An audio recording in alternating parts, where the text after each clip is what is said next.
حاجة مصحف قدس እንታይ ብለና አምላኽ እንደቅ ሰባት ሓንቲ ውህብቶ እዩ ሰኻ ታዛዓበይት ውህብቶ እዩ ታዛዓበይት አምላኽ ወላ እግዚአብሔር ካብቲ ዝባረኸካ ኩሉ በረኸት ታዛዓበይት ውህብቶ ንበይነ ኸጥራ ይኮንን ባሪኸካ ታዛዓበይት ውህብቶ ሓንቲያ ንኹሉ ሰብ ይሳኻ ይብዋ ንሳኻ ነተሓደ ወዱ ይብልና ማለት ነተሓደ ወዱ ኣብ ክንዳና በጃ ሓሊፍልና ኢየሱስ ክርስቶስ ኣብ ክንዳና ኣብ መስቀል ኩሉ ግዜ ብዙሕ ግዜ መስቀል ንርኢና መስቀል ንፈልጦ ኢና ማዕተቡና ክሳድና ንገብር ንኸውን ኢና ሕጂ ኩሉ ግዜ መስቀል ነብል ግን ናይ በሓቂ እቲ ኣብ መስቀል ዝተገብረ ነገር ተረዲእና ድዩ ናይ በሓቂ እቲ ኣብቲ መስቀል ዝኾነ ስራሕ ወይካ እንታይ ተፈጽሞ ኣብቲ መስቀል እንታይ ኮይኑ ንምንታይ ኮይኑ ተረዲእና ድዩ ንኽርዳእና መጽሓፍ ቅዱስ ንወከስ መጽሓፍ ቅዱስ ከም ዝብለና ኢየሱስ ክርስቶስ ኣብ መስቀል ተሰቂሉ ምእንቲ ኃጢአትና ናትና ኃጢአት ክኸፍሎ ማለት ንሕና ክንሞቶ ዝግባአና ንሕና ክንስቀሎ ዝግባአና ኢየሱስ ክርስቶስ ተሰቂለልና ማለት ሕጂ ንምንታይ ተሰቂለልና ደቂ ሰብ ኩሎም ሓጢኦም ነይሮም ናብ አምላኽ ክቐርቡ ድማ ኣይከኣሉ ኣብ መንጎ ኃጢአት ዝበሃል ከልኪሉ ነይሩ ማለት ግን ነቲ ዝኸልከለ ኃጢአት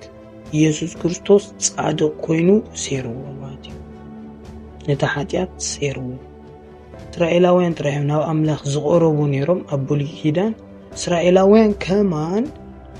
ኣብ ዓመት ሓደ ሊቀ ካህን እዩ ዝኣቱ ነይሩ ናብቲ ታቦት ማለት ናብቲ እግዚአብሔር ዝነበሩ ታቦት ሓደ ሰብ ኣብ ዓመት ዝኣቱ ንሱ ከማን መጀመርታ ንርእሱ የንጽህ ብድሕሪኡ ናብ ቅድሚ እግዚአብሔር ኣትዩ ኸዓ ናይቲ ህዝቢ ኃጢአት የንጽህ ማለት ነይሩ ንሱ ከማን ምናልባት ኣብኡ ሞይቱ ክተርፍ ዝኽእል ኢሎምሲ ኣብ እግሩ ሰንሰለት ይኣስሩሉ ነይሮም ብድሕሪኡ ምናልባት እንድሕር ዳ ሞይቱ ቤት ሰንሰለት ገይሮም ኮቲቶም የውፅዎ ምክንያቱ እሱ ሞይቱ ብድሕሪኡ ካልእ ሰብ ካብ ንዑ ከውፅዎ ኢሎም እንድሕር ኣትዮም ንሳቶም ካብኡ ክሞቱ ዝኽእሉ ማለት ግን ኢየሱስ ክርስቶስ ራይ በይኑ ጻድቕ ስለዝነበረ ኣብዚ ምድሪ እዚ ተመላሊሱ ወላ ሓደ በደል የብሉን ወላ ሓደ ኃጢአት ኣብ ኣፉ ይተረኽበን ጌጋ ይገበረን ወላ ሓደ ይገበረን ግን ናይና ኃጢአት ተሰኪሙ ኣብ መስቀል ሞይቱ ተሰቂሉ ሰይጣን እኮ ኢየሱስ ክርስቶስ ኣብ መስቀል ክሰቕሎ ከሎ ዋው ነቲ ከድሕነኩም ዝሓሰበ ነቲ ንጉስኩም ነቲ ወዲ አምላኽ ሰቂለዮ ኢሉ ቀቲለዮ ገለይሉ ተሓጒሱ ነይሩ ግን ዘይተረድኦ ሰይጣን ንዓን ኢየሱስ ክርስቶስ ኣብ መስቀል ተሰቂሉ ኢየሱስ ክርስቶስ ኣብ መስቀል ሓሲሩ ተሰቂሉ ሞይቱ ንዓና ንምድሓን ከም ዝኾነ ኣይተረድኦ አምላኽ ነቲ ፍርዲ ኣይዓፀዎን እንታይ ዳ ከፊልዎ እዩ ዋጋ ነቲ ሓደ ወዲ ሂቡስ ከፊሉ እሱ ኸዓ ንመን ክብል ንዓኻ ንዓኺ ክብል ንዓና ክብል እዚ ነዚ እንድሕዳ ተረዲና ኣብ ሮሜ እንታይ ይብለና ኢየሱስ ጎይታ ኢሉ ብልቡ ዝኣምን ብኣፉ እውን ዝምስክር ይድሕን ብኣፍካ ናይ በሓቂ እንድሕዳ ተረዲእካ ብልብኻ እመን ኢየሱስ ጎይታ ምዃኑ ከም ዝተሰቕለ ንዓኻ ክብል ኃጢአትካ ከም ዝወሰዶ አሜን ኢልካ ተቐበሎ ምክንያቱ እግዚአብሔር ንኹሉ ሰብ እዩ ተሰቂሉ ኣብ መስቀል ኢየሱስ ክርስቶስ ማለት እዩ ንኹሉ ሰብ ኣብ መስቀል ተሰቂሉ ንኹሉ ሰብ ምድሓን መጽዩ ግን እቶም ዝድሕኑ ግን እቶም ዝተቐበልዎ እዮም እምበር ኩሉ ሰብ ኣይኮነን ክድሕን እቶም ዝተቐበልዎ እቶም ነቲ ምድሓን ዝተቐበልዎ እዮም ዝድሕኑ ሕጂ ሓደ ሰብ እንድሕር ዳ ትኬት ሰዲድልካ እዚ ፍሪ ቲኬት ናይ ሲኔማ ፊልም ወፅያ ኢሉ ፍሪ ቲኬት እንድሕር ዳ ንሽሕ ሰባት ዲ ንሚልዮን ሰባት ንብዙሓት እንድሕር ዳ ከይዱ ዓዲሉ ነታ ፊልም ዝርእይዋ መን እዮም ናብቲ ሲኔማ ዝኣቱ መን እዮም እቶም ናብቲ ሲኔማ ዝመፁ ምሽ እንድሕር ዳ ኦኬ ጽቡቕ እዛ ፊልም ክሪያ ኣለኒ ኢሉ ተገዳስነት እንድሕር ዳ ኣለዎ እዛ ፊልም ክሪያ ኣለኒ ኢሉ መፅኡ ናብቲ ሲኔማ ከይዱ ክሪያ እዩ ግን እንድሕር ደኣ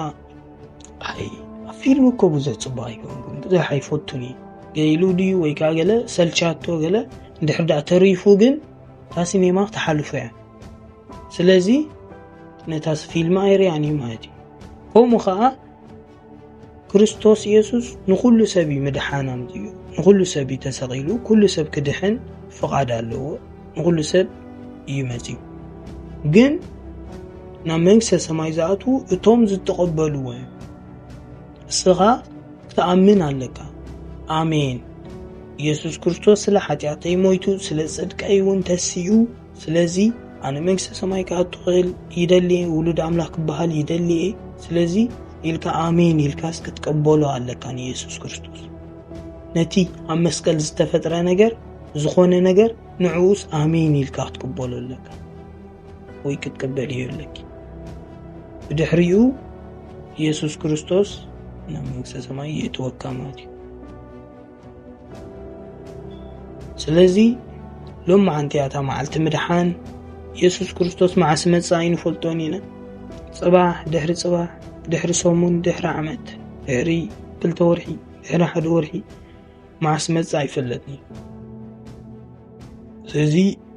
ኣሚንኩም ብክርስቶስ ኣሚንኩም ተዳልይኩም እንተጸኒሕኩም ጽቡቕ ነገር እዩ